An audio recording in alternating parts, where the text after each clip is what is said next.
Good morning guys. Yan, good morning sa ating mga subscriber. Kumusta po kayo? Yan. Pasensya na lang tayo nag-upload dito sa ating munting channel. Medyo tayong busy at medyo dinapuan. Kaya medyo pang yung kasamski. Yan, welcome po ulit sa ating munting backyard. Yan, counting tips lang tayo.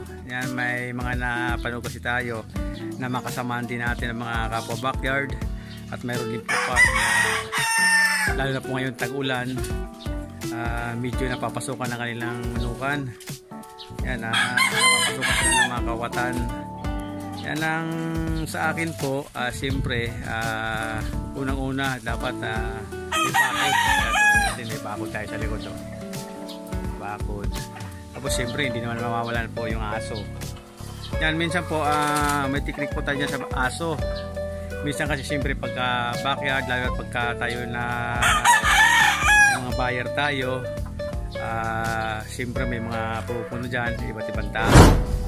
Ngayon kung may aso kayo, medyo itago nyo.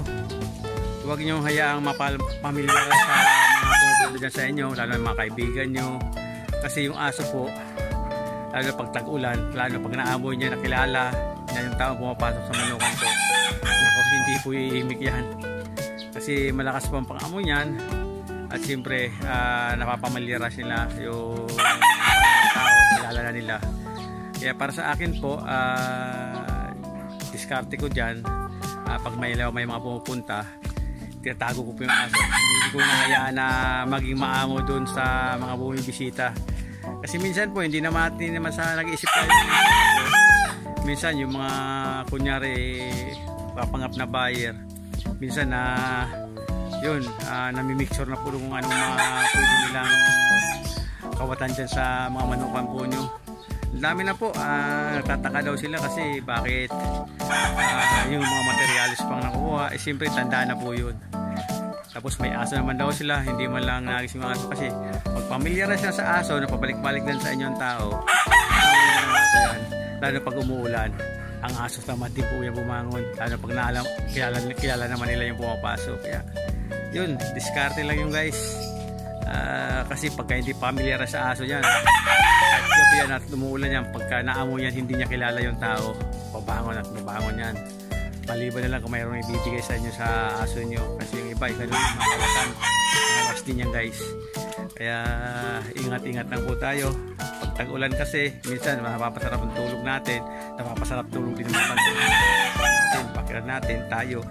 Yun, kinabukasan tali na lang, kaputol na tali na lang yung maiiwan. Yan, nagpaligo po tayo ngayon.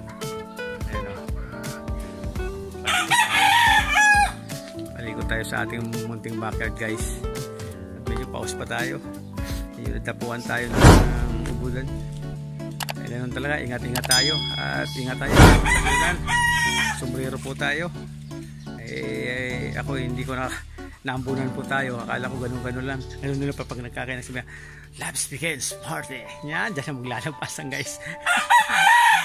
Yan, shout out po sa ating mga subscriber. Yan, malapit na po ang Expo, 16, 17, 18 po. Ngayong August na po. Yan, mga pupunta niyan. Alam naman tayo, pupunta tayo sa last day guys. Yan, para baka na naman meron tayong mga iniidolo dyan na mga tinatawag ng mga farm. May magpang-sacrifice yun. Yan, maraming salamat po at update lang po tayo sa ating munting backyard guys at counting tips lang. Yan, ingat-ingat po tayo. Maraming salamat po sa walang sama yung suporta sa ating munting channel, sa ating munting backyard. God bless po at ingat po tayo palagi. I love you all.